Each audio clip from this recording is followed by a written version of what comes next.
আচ্ছা, মহাভারতের সবচেয়ে ট্র্যাজিক চরিত্র হুম মানে কর্ণের কথা যদি আমরা ধরি, সে যদি কুরুক্ষেত্র যুদ্ধের ঠিক আগে পাণ্ডবদের পক্ষে যোগ দিত, তাহলে আসলে কি হতো? এটা আসলে খুব দারুণ একটা চিন্তার বিষয়। তাই না? একবার দৃশ্যপটটা কল্পনা করা যাক। একজন মানুষ যে কিনা সারা জীবন কেবল অপমান আর লাঞ্ছনা সহ্য করেছে, সে হঠাৎ করে জানতে পারল যে সে আসলে ওই শত্রুপক্ষের সবচেয়ে বড় ভাই। আর শুধু বড় ভাই না, পুরো সাম্রাজ্যের আসল উত্তরাধিকারী সে। একদম। তো ইতিহাসের অন্যতম ভয়ঙ্কর একটা যুদ্ধ শুরুর ঠিক আগের মুহূর্তে এমন একটা সিদ্ধান্ত কিভাবে পুরো সমীকরণটা বদলে দিতে পারত? আজকে আমরা আমাদের এই গভীর বিশ্লেষণে ঠিক এই জায়গাটা নিয়ে আলোচনা করব। হ্যাঁ, কারণ এই প্রশ্নটা তো শুধু একটা সামরিক দলবদলের হিসাব নয়। এর গভীরে লুকিয়ে আছে আত্মপরিচয়, নিয়তি আর ওই যে যুগের পর যুগ ধরে বয়ে চলা এক তীব্র মনস্তাত্ত্বিক ক্ষতের নিরাময়ের গল্প। ঠিক। আর এই মনস্তাত্ত্বিক যাত্রাটা আমরা করব কার্নার reclaimed an alternate history of the Mahabharata নামের একটা অসাধারণ গবেষণাপত্রের সূত্র ধরে। খুব চমৎকার একটা পেপার এটি। এই একটা মাত্র সিদ্ধান্ত কিভাবে মহাভারতের পুরো মানসিক আর কৌশলগত ভারসাম্যকে পাল্টে দিতে পারত, সেটা খুব নিখুঁতভাবে দেখানো হয়েছে এখানে।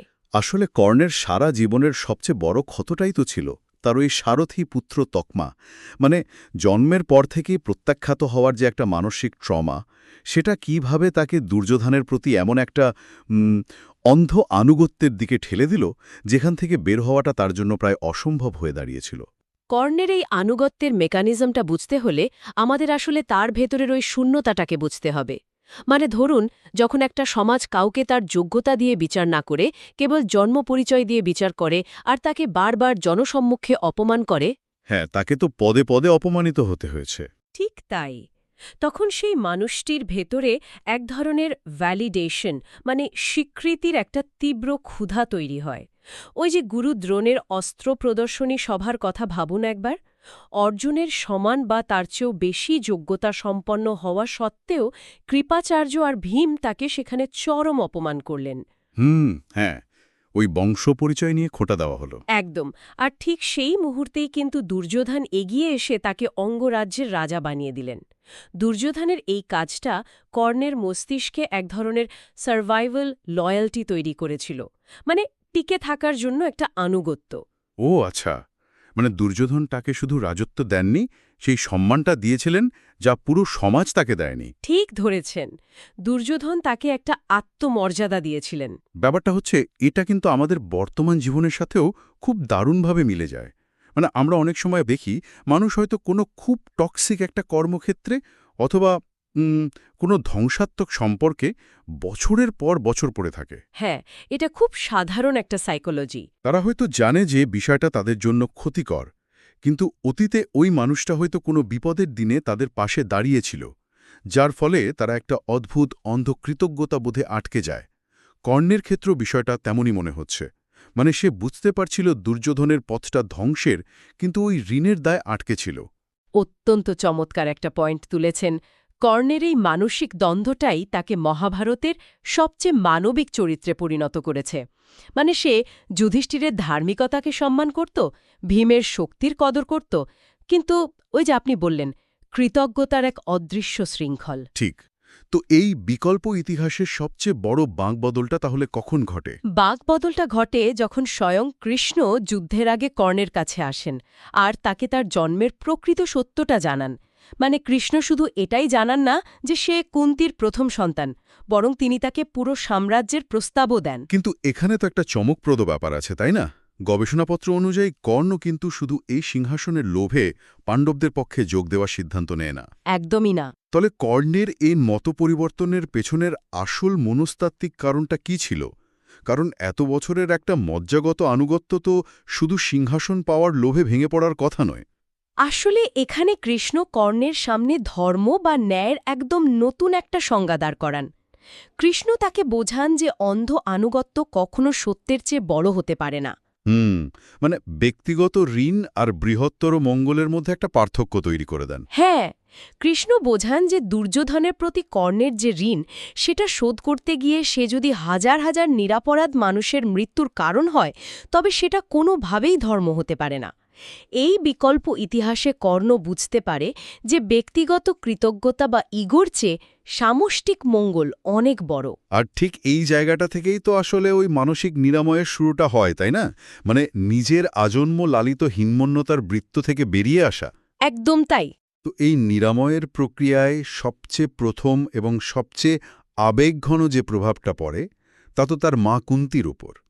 মানে সারা জীবন কুন্তি নিজের প্রথম সন্তানকে ভাসিয়ে দেওয়ার যে তীব্র অপরাধবোধ আর ট্রমা নিয়ে বেঁচেছিলেন, কর্ণের এই সিদ্ধান্তের পর তাদের সম্পর্কটা কিভাবে পুনর্গঠিত হতো? এই বিষয়টা খুব জটিল, কারণ এটা তো শুধু একটা আলিঙ্গন আর কান্নাকাটির মাধ্যমে পুরোপুরি ঠিক হয়ে যাওয়ার মতো কোনো ব্যাপার না। হ্যাঁ, মানে ম্যাজিকের মতো তো সব ঠিক হয়ে যাবে না। ঠিক। জনসম্মুখে যখন কর্ণ তার মায়ের পা ছুঁয়ে প্রণাম করত আর কুন্তি তাকে নিজের সন্তান হিসেবে স্বীকৃতি দিতেন, তখন একটা বিশাল সামাজিক আর মানসিক বোঝা হয়তো নেমে যেত। কুন্তির ভেতরের সেই নীরব কান্নার অবসান হতো।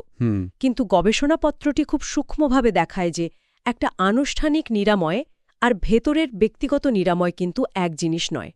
কর্ণের ভেতরে এতগুলো বছর ধরে মা বাবাহীন হয়ে বড় হওয়ার যে একটা শূন্যতা ছিল, মাতৃস্নেহ থেকে বঞ্চিত হওয়ার যে কষ্ট, সেটা তো রাতারাতি উধাও হয়ে যেত না। মানে তাদের সম্পর্কের মধ্যে একটা অদ্ভুত অস্বস্তি বা অকওয়ার্ডনেস থেকেই যেত। ব্যাপারটা অনেকটা এমন যে ধরুন কেউ জানতে পারল ইনি তার মা, কিন্তু তার সাথে তো ওই শৈশবের কোনো স্মৃতি নেই, কোনো মানসিক বোঝাপড়া নেই। হ্যাঁ, ঠিক তাই।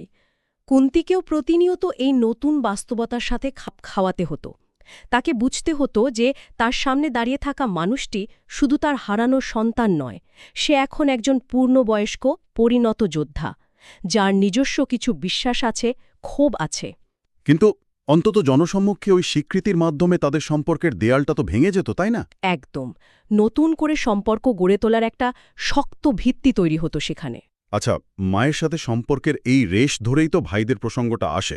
আমি আসলে যুধিষ্ঠিরের কথা ভাবছিলাম। মানে যুধিষ্ঠিরের পুরো আত্মপরিচয়টাই তো গড়ে উঠেছে এই ধারণার উপর ভিত্তি করে যে সে জ্যেষ্ঠ পাণ্ডব, ধর্মের অবতার এবং সিংহাসনের আসল উত্তরাধিকারী। হ্যাঁ, যুধিষ্ঠিরের জায়গাটা এখানে সবচেয়ে ক্রিটিক্যাল। হঠাৎ করে যখন কর্ণ সেই জায়গায় এসে দাঁড়াবে, যুধিষ্ঠির কি নিজের ভেতরেই একটা প্রচণ্ড আত্মপরিচয় সংকটে ভুগতেন না?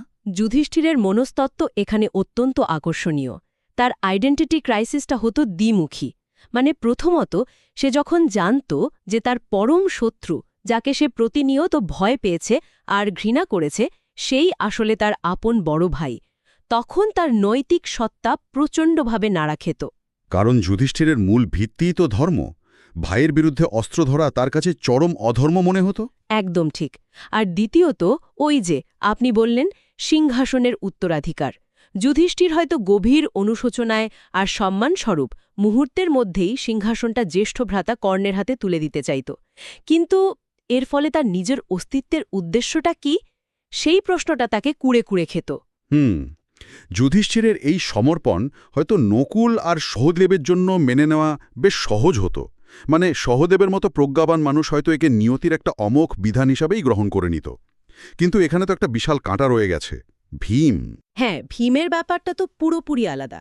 যে ভীম সারা জীবন ধরে কর্ণকে সবচেয়ে বেশি অপমান করেছে, বারবার জনসম্মুখে সারথীপুত্র বলে হেয় করেছে, তার পক্ষে রাতারাতি এই মানুষকে বড় ভাই হিসেবে মেনে নেওয়া কি আদৌ সম্ভব? মানে একটা মানুষ যে এত বছর ধরে আরেকজনকে বুলিং করেছে, সে হঠাৎ করে শ্রদ্ধাশীল হয়ে যাবে? ভীমের এই মনস্তাত্ত্বিক রূপান্তরটা এত সহজে হতো না। শুরুতে ভীম প্রচণ্ড লজ্জাবোধ আর আত্মগ্লানিতে ভুগতেন, কারণ সে বুঝতে পারত যে সে তার আপন বড় ভাইকেই এতদিন ধরে নিচু জাত বলে গালি দিয়েছে। ভীম তো স্বভাবতই খুব রাগী আর আবেগপ্রবণ। ঠিক। তো এই রাগটা প্রথমে তার নিজের ওপরই পড়ত। কিন্তু আমাদের ভীমের মনস্তত্ত্বের আরেকটা দিকও বুঝতে হবে। ভীম কিন্তু শক্তির পূজারী। সে বীরত্বকে সবার ওপরে স্থান দেয়। আর কর্ণের বীরত্ব নিয়ে ভীমের মনে কখনোই কোনো সন্দেহ ছিল না। ওহ, আচ্ছা। তার মানে ভীমের কাছে কর্ণের গ্রহণযোগ্যতাটা আসত মূলত কর্ণের শক্তির প্রতি তার ওই পূর্বনির্ধারিত সম্মান থেকে। অনেকটা সেরকমই। যখন ওই প্রাথমিক লজ্জাবোধের মেঘটা কেটে যেত, তখন ভীম বুঝতে পারত যে এই অসীম শক্তিশালী যোদ্ধাটি এখন তাদের নিজেদের পরিবারের অংশ। আর ভীমের একটা স্বভাব হল, সে যাকে নিজের মানুষ বলে মেনে নেয়, তার জন্য সে পুরো পৃথিবী ধ্বংস করে দিতে পারে। দারুণ একটা ব্যাপার। তার মানে যে ভীম ছিল কর্ণের সবচেয়ে বড় অপমানকারী, সেই ভীমই একসময় কর্ণের সবচেয়ে বড় এবং ভয়ঙ্কর রক্ষক হয়ে উঠত। একদম। এই তীব্র শত্রুতা প্রবল ভ্রাতৃত্ববোধে রূপান্তরিত হওয়ার প্রক্রিয়াটা খুব মসৃণ না হলেও শেষ পর্যন্ত এটা খুব শক্তিশালী একটা রূপ নিত। শত্রুতা থেকে ভ্রাতৃত্বের এই রূপান্তরের কথায় স্বাভাবিকভাবেই তো অর্জুনের প্রসঙ্গ চলে আসে, কারণ অর্জুনের পুরো অস্তিত্বটাই যেন কর্ণের বিপরীতে দাঁড়িয়ে আছে। অর্জুন পৃথিবীর শ্রেষ্ঠ ধনুর্ধর, এই পরিচয়ের সবচেয়ে বড় চ্যালেঞ্জারই তো ছিল কর্ণ। অর্জুনের মনস্তত্ত্বটা এখানে কিভাবে কাজ করত জানেন? তার ভেতরের অবস্থাটা হতো একটা সাইকোলজিক্যাল প্রেশার কুকারের মতো। মানে একসাথে অনেকগুলো বিপরীতমুখী অনুভূতি। প্রথমত প্রচণ্ড একটা ধাক্কা, মানে তার সারা জীবনের সবচেয়ে বড় প্রতিদ্বন্দ্বী আসলে তার আপন বড় ভাই। এর সাথে মিশে থাকত তীব্র ঈর্ষা, কারণ এতদিন কর্ণ শুধু সামরিক ক্ষেত্রে তার সমকক্ষ ছিল, কিন্তু এখন সামাজিক মর্যাদায়, বংশপরিচয়ে আর সিংহাসনের দাবিতেও সে অর্জুনের অধরে চলে গেছে। কিন্তু অর্জুন কি এটার পাশাপাশি একটু স্বস্তিও পেত না? আপনি ঠিকই ধরেছেন। এ সবকিছুর গভীরে অর্জুন এক অদ্ভুত মানসিক স্বস্তিও অনুভব করত। এই স্বস্তির জায়গাটা বেশ ইন্টারেস্টিং। মানে সমকক্ষ একজন প্রতিদ্বন্দ্বীকে ভাই হিসাবে পেয়ে স্বস্তি, নাকি এই স্বস্তিটা আসতো যুদ্ধ এড়ানোর সম্ভাবনা থেকে? দুটোই। অর্জুন খুব ভালো করেই জানত কর্ণ কত বড় মাপের যোদ্ধা। তাকে হত্যা করাটা কোনো সাধারণ যুদ্ধ হতো না। হয়তো সেটা করতে গিয়ে অর্জুনকেও নৈতিকতার অনেক সীমা পার হতে হতো, যেটা তার নিজের জন্য একটা বিশাল ট্রমা হয়ে দাঁড়াত। এটা আর করতে হতো না ভেবে একটা প্রচণ্ড স্বস্তি তো কাজ করতই। তাদের মধ্যকার এই চরম শত্রুতা হয়তো প্রকাশ্যে ভ্রাতৃত্বে পরিণত হতো, কিন্তু ভেতরে ভেতরে চিরকাল একটা প্রতিযোগিতামূলক উত্তেজনা, মানে একটা কম্প্যাটিটিভ টেনশন রয়েই যেত। এই ব্যাপারটা কিন্তু খুব বাস্তবসম্মত মনে হচ্ছে। মানে সবকিছু একদম নিখুঁত রূপকথার মতো হয়ে গেলে তো সেটা আর মহাভারত থাকতো না। তারা হয়তো একসাথে বসে খাবার খেত, কিন্তু অস্ত্র শিক্ষার সময় কেউ কাউকে 1 ইঞ্চিও ছাড় দিত না। একদমই তাই। এই অমীমাংসিত উত্তেজনাগুলোই তো আসলে রক্তমাংসের সম্পর্কের প্রমাণ দেয়। কিন্তু পাণ্ডব পরিবারের এই নতুন সমীকরণের পর সবচেয়ে কঠিন যে পরীক্ষার মুখোমুখি কর্ণকে হতে হতো, সেটা নিয়ে এবার একটু কথা বলা দরকার। দ্রৌপদী। হ্যাঁ, এটা এই বিকল্প ইতিহাসের সবচেয়ে সংবেদনশীল জায়গা। এই দুজনের মধ্যকার ক্ষতটা তো শুধু শত্রুতা না, এটা চরম অপমানের আর জনসম্মুখে লাঞ্ছনার একটা গভীর ট্রমা। স্বয়ংবর সবার দ্রৌপদীর ওই প্রত্যাখ্যান আর পরবর্তীতে পাশা খেলার সময় দ্রৌপদীর অপমানে কর্ণের অংশগ্রহণ, এই এত বড় ট্রমা নিয়ে তারা কিভাবে একই ছাদের নিচে থাকত? দ্রৌপদীর সাথে কর্ণের সমীকরণটা মনস্তাত্ত্বিকভাবে ভীষণ জটিল। মানে এখানে শুধু একটা সাধারণ ক্ষমা প্রার্থনায় কোনো কাজ হতো না। আমাদের বুঝতে হবে এই ট্রমাটা শেকড় আসলে কোথায়। পাশা খেলার দিন দ্রৌপদীকে যখন ভরার রাজসভায় অপমান করা হচ্ছিল, তখন কর্ণ তাকে বেশ্যা বলে সম্বোধন করেছিলেন। হুম, যেটা একজন নারীর জন্য, বিশেষ করে একজন মহারানীর জন্য, এর চেয়ে ভয়ঙ্কর ট্রমা আর কিছু হতে পারে না। অন্যদিকে দ্রৌপদীও তো একসময় কর্ণকে তার বংশপরিচয় নিয়ে জনসম্মুখে অপমান করেছিল। এখন সেই চরম শত্রু হঠাৎ করেই পরিবারের সবচেয়ে বড় ভাই। ঠিক, মানে একদিকে দ্রৌপদীর মনে হতে পারে যে সে হয়তো একজন রাজপুত্রকে অন্যায়ভাবে প্রত্যাখ্যান করেছিল, তার একটা প্রচ্ছন্ন অপরাধবোধ তো কাজ করবেই, কিন্তু সেই অপরাধবোধ কি ওই পাশা খেলার বীভৎস অপমানের স্মৃতিকে ঢেকে দেওয়ার জন্য যথেষ্ট? দ্রৌপদী কি সত্যি সত্যি এই নতুন সমীকরণ মেনে নিতে পারত? রাতারাতি এটা কোনোভাবেই সম্ভব ছিল না। তবে এখানে নিরাময়ের প্রক্রিয়াটা কিভাবে কাজ করত সেটা খুব আকর্ষণীয়। এই নিরাময়টা আসত শেয়ার্ড সাইকোলজি অফ ট্রমা থেকে, মানে দুজনেরই ওই জনসম্মুখে অপমানিত হওয়ার যে যৌথ অভিজ্ঞতা, সেই জায়গা থেকে। ও আচ্ছা, মানে দুজনেই যেহেতু জনসম্মুখে চরম অপমানের শিকার হয়েছে। একদম। কর্ণকে প্রথমে তার অহংকারের খোলস থেকে বেরিয়ে আসতে হতো। যখন কর্ণ নিজের অপরাধের গভীরতা বুঝতে পেরে দ্রৌপদীর কাছে সম্পূর্ণ নিঃশর্তভাবে ক্ষমা চাইত, তখন দ্রৌপদী কর্ণের সেই বদলাতে থাকা রূপটা দেখতে পেত। দ্রৌপদী বুঝতে পারত যে কর্ণের ভেতরের ওই নিষ্ঠুরতাটা আসলে সারা জীবন অপমানিত হতে হতে তৈরি হওয়া একটা প্রতিরক্ষামূলক বর্ম ছাড়া আর কিছুই ছিল না। তার মানে এটা কেবল একটা সাধারণ ক্ষমা চাওয়ার বিষয় না, এটা হলো একে অপরের ভেতরের ক্ষতগুলোকে চিনতে পারা। যখন কর্ণ তার আত্মরক্ষার দেয়ালটা সরিয়ে নিচ্ছে, দ্রৌপদী তখন সেই মানুষটিকে দেখতে পাচ্ছে যে আসলে তার মতোই পরিস্থিতির শিকার। একদম নিখুঁতভাবে বলেছেন। এই পারস্পরিক দুর্বলতাগুলো প্রকাশ করার মাধ্যমেই কেবল তাদের সম্পর্কের ওই বরফটা গলতে শুরু করত।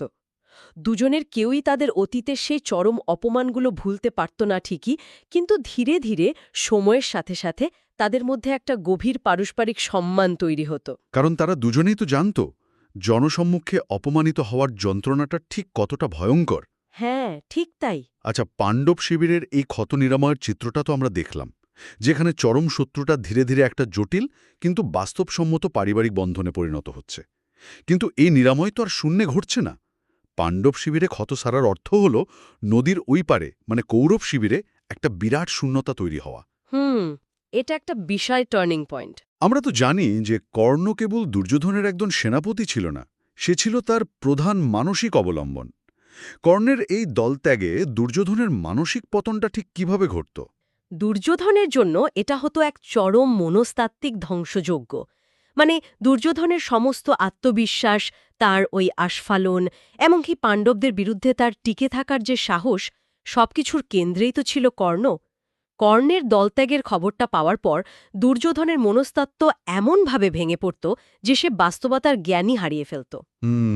তার ভেতরে প্রথমে অবিশ্বাস, তারপর তীব্র ক্রোধ, আর সবশেষে এক ভয়ঙ্কর প্যারানয়া বা সন্দেহবাতিকতা জন্ম নিত। সে ভাবতে শুরু করত যে পুরো পৃথিবী বুঝি তার বিরুদ্ধে ষড়যন্ত্র করছে। আমি বিষয়টা আসলে এভাবেই ভাবছিলাম। এটা অনেকটা কোনো সুপার কম্পিউটার থেকে তার মূল অপারেটিং সিস্টেমটা হুট করে মুছে ফেলার মতো। মানে দুর্যোধনের সিদ্ধান্ত নেওয়ার, ঝুঁকি হিসাব করার বা কোনো বিপদের মোকাবেলা করার যে কাঠামোটা ছিল, সেটাই তো কর্ণের ভেতর দিয়ে কাজ করত। দারুণ একটা উপমা দিয়েছেন। কর্ণ ছাড়া সে শুধু যে ক্ষমতাহীন হয়ে পড়ছে তা না, সে বুঝতে পারছে না তার পরবর্তী পদক্ষেপ আসলে কি হওয়া উচিত। ঠিক ওই অপারেটিং সিস্টেমটা হারানোর কারণেই দুর্যোধন সম্পূর্ণ দিশাহারা হয়ে পড়ত। কারণ তার আশেপাশে যারা ছিল, ভীষ্ম, দ্রোণ আর শকুনি, তাদের কারো সাথেই দুর্যোধনের ওই নিঃস্বার্থ মানসিক বাঁধনটা ছিল না। হ্যাঁ, ভীষ্ম তো সবসময় দুর্যোধনের সমালোচনা করতেন, আর তার পাণ্ডবদের প্রতি একটা নীরব সমর্থন ছিল। একদম। আর দ্রোণের আনুগত্য ছিল মূলত হস্তিনাপুরের সিংহাসনের প্রতি, ব্যক্তি দুর্যোধনের প্রতি নয়। আর শকুনি তো ছিল কেবলই একজন সুযোগ সন্ধানী চক্রান্তকারী। মানে দুর্যোধন খুব নির্মমভাবেই সত্যটার মুখোমুখি হতো যে সে আসলে সম্পূর্ণ একা। হ্যাঁ, এত বিশাল সেনাবাহিনীর অধিপতি হয়েও এই পৃথিবীতে তার কোনো আপনজন নেই যাকে সে অন্ধভাবে বিশ্বাস করতে পারে। এই চরম নিঃসঙ্গতার আর মানসিক পতনের পর সামরিক পতনের বিষয়টা তো অবধারিত। মানে কৌরবদের সামরিক আত্মবিশ্বাস তো পুরোপুরি কর্ণের ওপর নির্ভরশীল ছিল। বিশেষ করে অর্জুনকে আটকানোর একমাত্র অস্ত্রই তো ছিল কর্ণ। তাহলে এই পরিস্থিতিতে কুরুক্ষেত্রের সেই ভয়াবহ যুদ্ধটা কি আদৌ সংগঠিত হতো? এই গবেষণাপত্রটি একটা অত্যন্ত জোরালো যুক্তি দাঁড় করায় যে এই পরিস্থিতিতে যুদ্ধটা হয়তো পুরোপুরি এড়ানো সম্ভব হতো। মানে সামরিক কৌশলগত দিক থেকে কৌরবরা একেবারে দুর্বল হয়ে পড়ত। হ্যাঁ, সেটা তো হওয়ারই কথা। কর্ণের সমর্থন ছাড়া যুদ্ধে জয়লাভ করা যে কার্যত অসম্ভব, সেটা দুর্যোধন নিজেও বুঝত। তার সামরিক কৌশল তাসের ঘরের মতো ভেঙে পড়ত। এই পরিস্থিতিতে কৃষ্ণের জন্য একটা কূটনীতিক শান্তি চুক্তি করা অনেক বেশি সহজ হয়ে যেত। কারণ যখন কৌরব শিবিরের বাকি যোদ্ধারা দেখত যে স্বয়ং কর্ণ, যে কিনা অপরাজেয়, সে পাণ্ডবদের পক্ষে চলে গেছে আর তাদের জ্যেষ্ঠ ভ্রাতা হিসাবে সিংহাসনের দাবিদার হয়েছে, তখন কৌরবদের ভেতরের আত্মবিশ্বাস একেবারে তলানিতে গিয়ে ঠেকত। তাদের যুদ্ধ করার যে মোটিভেশন, সেটাই তো হারিয়ে যেত। একদম তাই। কূটনীতিক চাপের মুখে দুর্যোধন হয়তো বাধ্য হতো পাণ্ডবদের তাদের ন্যায্য অধিকার ফিরিয়ে দিতে। এর মানে হল কর্ণের এই একটা মাত্র সিদ্ধান্ত কেবল তার নিজের জীবনের ট্র্যাজেডিকেই পাল্টাত না, বরং লক্ষ লক্ষ মানুষের প্রাণ বাঁচিয়ে পুরো ভারতবর্ষের ইতিহাসকে এক রক্তক্ষয়ী ধ্বংসযজ্ঞ থেকে রক্ষা করতে পারত। সত্যি, একটা অহংকারের পতন কিভাবে পুরো সমাজকে ধ্বংসের হাত থেকে বাঁচাতে পারে, এটা তারই একটা অসামান্য উদাহরণ।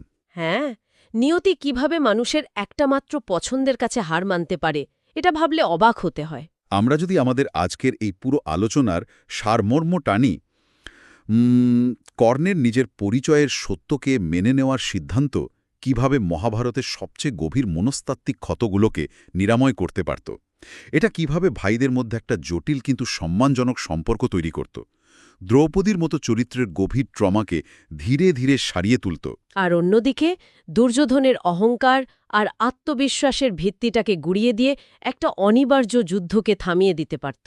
একদম। রই হোক না কেন, তাকে অস্বীকার করার বদলে স্বীকার করে নেওয়ার মাধ্যমেই কেবল সত্যিকারের নিরাময় সম্ভব।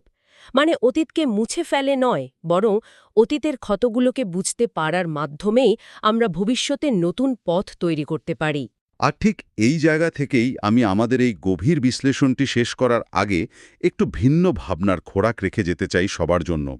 আজকের এই আলোচনা থেকে আমরা দেখলাম কর্ণের মতো একজন মানুষের নিজের আত্মপরিচয় আর সত্যকে মেনে নেওয়ার সিদ্ধান্ত কিভাবে একটা মহাযুদ্ধ থামিয়ে দিতে পারত। এটা কিন্তু আমাদের নিজেদের জীবনের দিকে তাকাতেও বাধ্য করে। খুব সত্যি কথা। আমাদের নিজেদের জীবনেও এমন কত অন্ধ আনুগত্য, কতগুলো না বলার সত্য বা মিথ্যে অহংকার আছে যা আমরা দিনের পর দিন আঁকড়ে ধরে থাকি। আমরা হয়তো কোনো ক্ষতিকর সম্পর্ক বা পেশায় আটকে আছি শুধুমাত্র অতীতের একটা কাল্পনিক ঋণের দায়ে। আমরাও কি চাইলে আমাদের জীবনের এই ব্যক্তিগত সংঘাতগুলো, ভেতরের ছোট ছোট যুদ্ধগুলো নিজেদের কাছে অন্তত এক মুহূর্তের জন্য সৎ হওয়ার সাহস দেখিয়ে চিরতরে থামিয়ে দিতে পারি না? অত্যন্ত গভীর আর প্রাসঙ্গিক একটা প্রশ্ন। নিজেদের জীবনের এই অমীমাংসিত সত্যগুলোর মুখোমুখি হওয়ার সাহসের কথা ভেবেই হয়তো আমরা আজকের এই চমৎকার আলোচনার সমাপ্তি টানতে পারি।